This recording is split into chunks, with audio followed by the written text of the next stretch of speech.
آج کا ہمارا سفر جاری ہے حضرت فاطمہ بنت حسین علیہ السلام کے گھر کی طرف۔ یہ حرم سے کچھ ہی منٹوں کے فاصلے پر ہے۔ ہم نے گاڑی لی اور وہاں تک پہنچے۔ یہ جو آپ کو نظر آ رہا ہے یہ حضرت فاطمہ بنت حسین علیہ السلام کا گھر ہے۔ بعض لوگ ویوز کی خاطر جھوٹی بات پھیلاتے ہیں۔ میں نے اکثر ویڈیوز دیکھی ہیں کہ جس میں یہ بتایا جاتا ہے کہ یہ جو گھر ہے یہ حضرت بی فاطمہ جو نبی علیہ السلام کی بیٹی اور مولا علی کا ہے، جبکہ ایسا نہیں ہے۔ سب سے پہلے بات کرتے ہیں کہ حضرت فاطمہ بنت حسین کون ہے اور یہ کب پیدا ہوئی اور اس کی وجہ تسمیہ کیا ہے۔ حضرت فاطمہ بنت حسین علیہ السلام حضرت امام حسین علیہ السلام کی سب سے بڑی بیٹی ہے اور ان کی والدہ کا نام ام اسحاق بنت طلحہ بن عبداللہ تھا۔ سن 61 ہجری کے المناک واقعے یعنی واقعہ کربلا کے بعد آپ بھی اپنے والد ماجد کے ہمراہ کربلا میں موجود تھی اور واقعہ عاشورہ کے بعد باقی اہل بیت کے ساتھ اسیر ہو کر کوفہ اور شام گئی۔ آپ نے کوفہ میں خطبہ دیا اور کوفیوں کی سرزنش کی۔ امام باقر علیہ السلام کی ایک روایت کے مطابق امام حسین علیہ السلام نے شہادت سے پہلے تبرکاتی امامت اور وصیت لکھ کر آپ کے سپرد کی تھی، جسے آپ نے بعد میں امام سجاد کے حوالے کیا۔ آپ نے امام حسین اور امام سجاد سے روایات بھی نقل کی ہے۔ فاطمہ بنت حسین کی وجہ شہرت امام زادی راوی حدیث، آپ کی تاریخ پیدائش سن 51 ہجری، جائے پیدائش مدینہ، وفات سن 117 ہجری، سکونت مدینہ۔ آپ کے والد کا نام حضرت امام حسین علیہ السلام اور آپ کی والدہ کا نام ام اسحاق ہے، اور آپ کی شادی جس سے ہوئی وہ حضرت امام حسن کے بیٹے حسن مثنی یا ثانی حسن کے ساتھ ہوئی تھی۔ آج ہم بات کریں گے، آپ کو زیارت کرا رہے ہیں آج ایسے گھر کی جو حضرت امام حسین کی صاحبزادی کا، اور واقعہ کربلا کے بعد جب حضرت امام زین العابدین علیہ السلام واپس آئے تو انہوں نے بھی اس جگہ پہ سکونت اختیار کی تھی۔ یہاں پہ ہی انہوں نے بھی اپنا وقت گزارا تھا۔ بعض لوگ یہ بھی کہتے ہیں کہ اس گھر کو بھی قید کیا گیا ہے، یعنی اس کی زیارت نہیں ہونے دیتے، نہیں کرنے دیتے، لیکن ہم گئے، ہم نے ویڈیو بنائی، ہمیں کسی نے بھی نہیں روکا۔ اب کوئی بھی جب مکہ مدینہ کی زیارات کے لیے جاتے ہیں تو آپ اس جگہ کی زیارت کر سکتے ہیں۔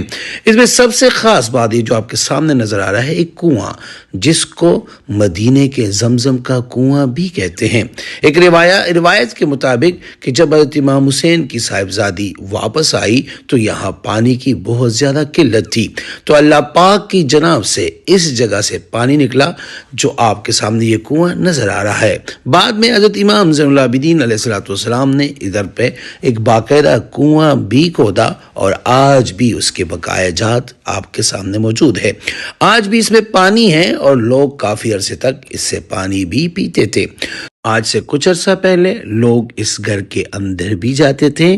آپ نے یوٹیوب پہ اس گھر کے اندر کی ویڈیو بھی دیکھی ہوگی۔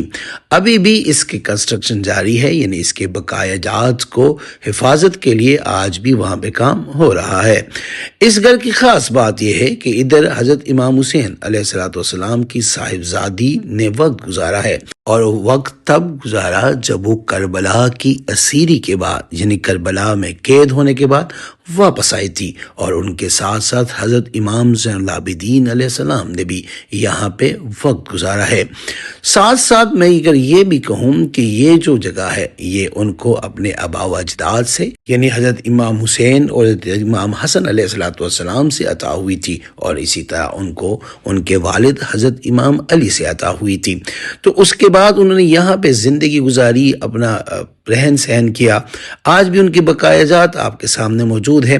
اس گھر کی خاص بات یہ ہے کہ آج بھی یہ قدرتی حالت میں ہے، یعنی جیسے 1400 سال پہلے اس گھر کی حالت تھی، آج بھی اس کے بقایا جات آپ کو سامنے نظر آ رہے ہیں۔ وہی پرانے کالے رنگ کے پتھر جو مدینہ کی خاص پہچان ہے۔ مہندینے کے پہاڑوں میں اگر آپ نے دیکھا ہوگا، آپ نے زیارت کی ہوگی، تو وہاں پہ کالے رنگ کے پتھر نمایاں ہے۔ تو انہی پتھروں سے جسے پہلے آبادی ہوا کرتی تھی، آج بھی اگر آپ یہ دیکھیں تو وہی پتھر آپ کو نظر آئیں گے۔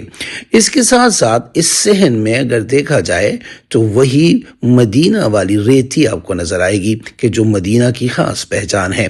اگر ہم اس گھر کی مین انٹرس کی بات کریں تو یہ جو سامنے آپ کو دروازہ نظر آ رہا ہے یہ بھی پرانے وقت کا دروازہ ہے۔ یہ خیال کیا جاتا ہے کہ یہاں سے ہی اس گھر کا مین انٹرس ہوا کرتا تھا۔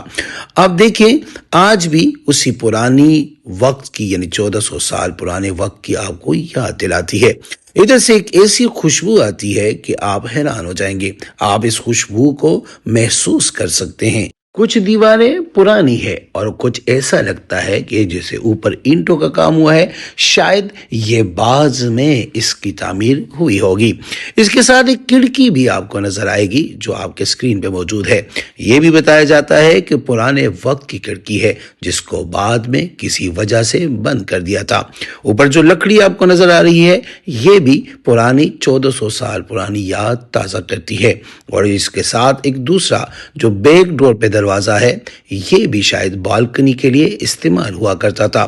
آپ اس گھر کی زیارت کریں اور ساتھ ساتھ درود شریف پڑھیں کہ نبی اور اس کی آل پہ، کیونکہ مدینہ میں ایسی بہت کم زیارات ہے جو اہل بیت کے حوالے سے آپ کو نظر آئے گی۔ آپ جب بھی مکہ اور مدینہ زیارت پہ جائیں تو اس جگہ کا لازمی زیارت کریں۔ اس پہ کوئی پابندی نہیں ہے، کوئی قید نہیں ہے، کوئی بھی اس جگہ پہ زیارت کر سکتا ہے۔ امید کرتا ہوں آج کی ہماری ویڈیو آپ کو پسند آئی ہوگی۔ اگر پسند آئی ہے تو اس کو لائک کرے، شیئر کرے۔